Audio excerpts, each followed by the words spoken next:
Cape Breton's future hinges on accountability and transparency, as highlighted in an opinion piece by Mary C. Senecal-MacPherson. She raises critical questions about the recent sale of the Sydport property, emphasizing the need for facts over accusations. With opportunities like offshore wind and railway developments on the horizon, the focus should shift from controversy to economic potential. For more insights, check out the full article in Cape Breton Post. Sometimes conversations in the CBRM seem to be chronic naysayers versus the field of dreams advocates. Yesterday, I ran a video of a dirt bike rider in Westmount doing wheelies against opposing traffic. It was strongly divided between those who understood the danger and public safety risk, and those who were impressed by the rider's skill and who took exception to him being showcased breaking the law. What we often see in local discussions is the lack of awareness of the principle of mutual exclusivity and when it should not be applied. Danny Red Bull on his dirt bike is an example. Yes, it's possible for the dirt bike rider to be both exceptionally skilled and to also still have shown poor judgment in creating a public safety risk. Both situations existed together.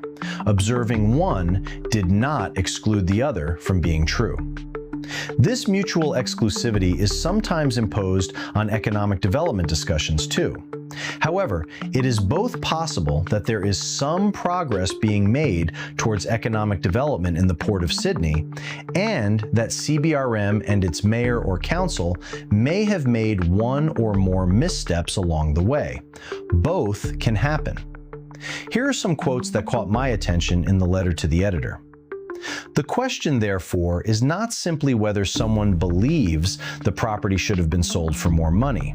The question is whether the municipality was legally obligated to honor an existing agreement and whether the conditions of that agreement had been satisfied. This is valid. However, there's a missing element. The municipality can hold both a legal contract with defined obligations and also still be subject to the Municipal Government Act, which outlines what authority it holds. The MGA will overrule any contractual agreement if there is a conflict in terms. Say, for instance, offering something in such a manner that the MGA would not permit or would require a different process in order to do so. So the letter is correct in its basic suggestion, but since counselors have referred the deal to policing agencies with the suggestion that something may not have been legal, as such, the questions are a bit more akin to, was the sale required per the terms of the agreement? Was the agreement acceptable within the limitations or authorities of the MGA?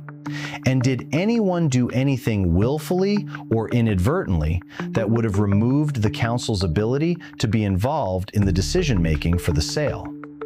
And those questions are completely agnostic as to whether or not the sale price was good or bad, or if the deal is one that will advance economic development or will not. The letter asks, quote, "Why has so much of our public conversation become focused on investigations, suspicions, and controversy, while so little attention is being paid to the economic opportunity sitting in front of us?" I don't think that's the case.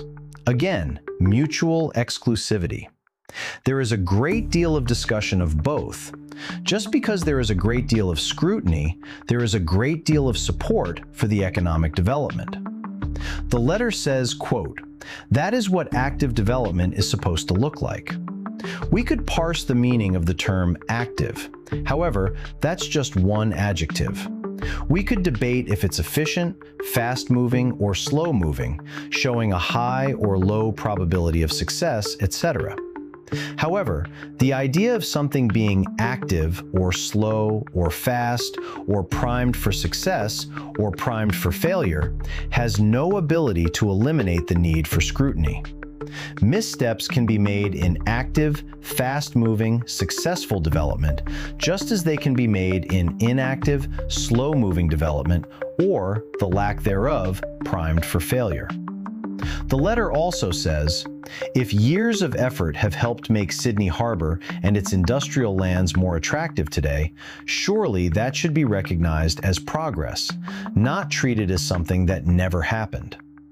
Sydney's harbor is probably more attractive today than it has been in the last 20 to 30 years. However, we would have to suss out what has made this the case. Cameron coal had a temporary influence. Nova Scotia Power wanting dredging had an influence. Offshore wind development and the Houston government's shifting priorities in this regard is having an influence. The Atlantic Canada bulk terminal, already operating in the Sydney Harbor, has had and is having an influence. The federal government and the Canadian Coast Guard is having an influence. One can certainly make a case that port marketers are making progress or making the Sydney Harbor more attractive to investment, but it would have to be supported, not just aspirational. And once again, even if it was considered incredibly successful, mutual exclusivity is not present here. You can both recognize progress and still scrutinize the terms of agreements and how they are executed by the CBRM, the mayor, and the council too, whenever they are actually told what is happening. For more in-depth coverage and insights, visit the Cape Breton Post website. Support local journalism and stay informed about the issues that matter to your community.